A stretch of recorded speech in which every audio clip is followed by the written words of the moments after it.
Hi, I'm Dr. Jennifer Watson, and I am the Literacy Coordinator for the South Central Comprehensive Center at the University of Oklahoma. I was also the co-chair of the Oklahoma Academic Standards for English Language Arts writing team. Today I want to talk a little bit with you about the motivations that drove our writing team members as they drafted and crafted Standard 6 research. We thought a lot about learning when we talked about Standard 6. You know, all species seem to have a way of learning. Dogs sniff a lot. Cats watch. Bats and whales, they listen for that sonar echo to guide them around.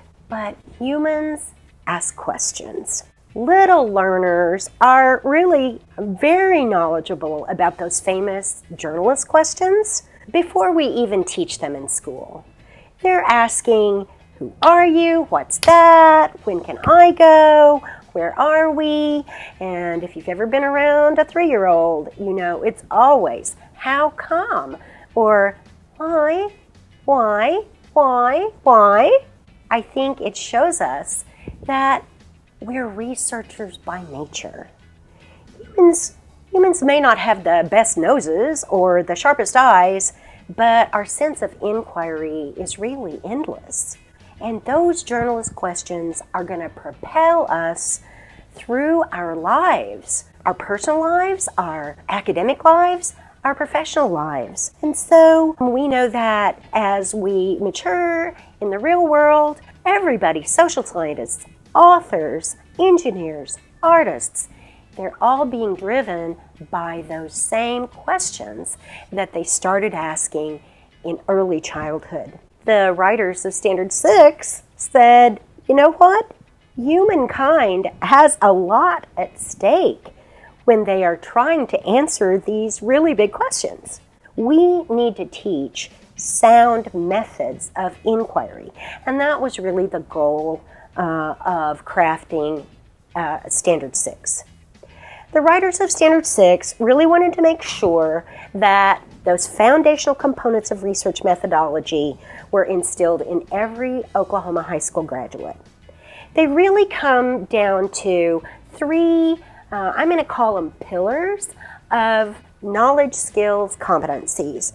And that first pillar that you'll see a lot of in Standard 6 is that, as we've been talking about, purposeful research begins with well-designed questions. We want to start our early learners, our primary grade learners, by just giving them lots of opportunities to ask questions about topics that interest them. But as they move on to intermediate grades, we want to start training them that even better questions can be formed if you have done some preliminary investigation about a topic.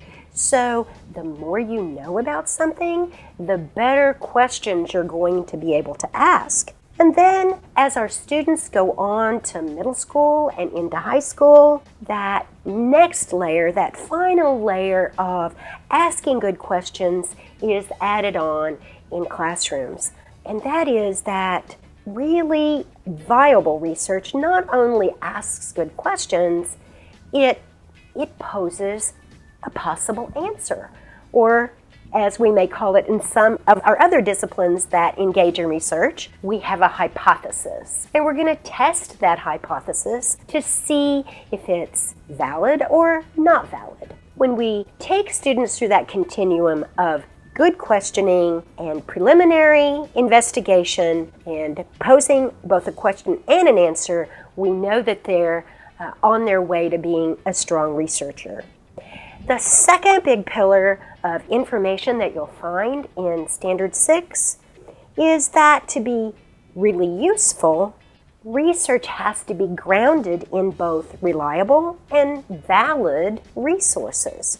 So our students need to be able to know how to find reliable resources, and by reliable I mean they're dependable, they're trustworthy, they're accurate. We know them to be truthful, and we want to teach our students not only where to find those reliable sources of information, but how to differentiate between reliable and unreliable resources. We also want them to know what a valid source of information is, or a valid source of data. And by valid, I mean both, is it logical? Does it correspond to what we expect to see in the real world? And especially in scientific research, we want to make sure that data that we're citing, information that we're citing, is really measuring what it says it's measuring.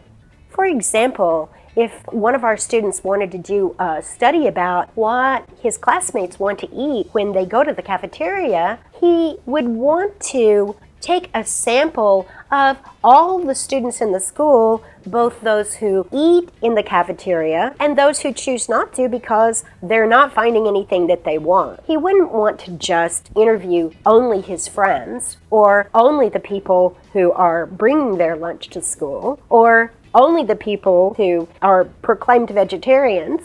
He'd want to get a broad sampling so that he could truly measure what the students at school want to eat in the cafeteria.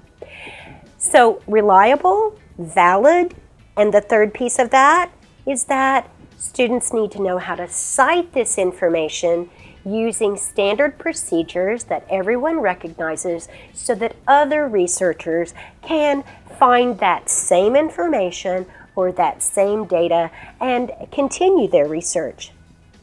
The last piece, the big pillar that we're teaching students through our research standard, is that you have to know how to take all of that information, summarize the relevant pieces, synthesize it so that other readers can make sense of it, draw conclusions that are meaningful to others so that inquiry into that topic can move forward.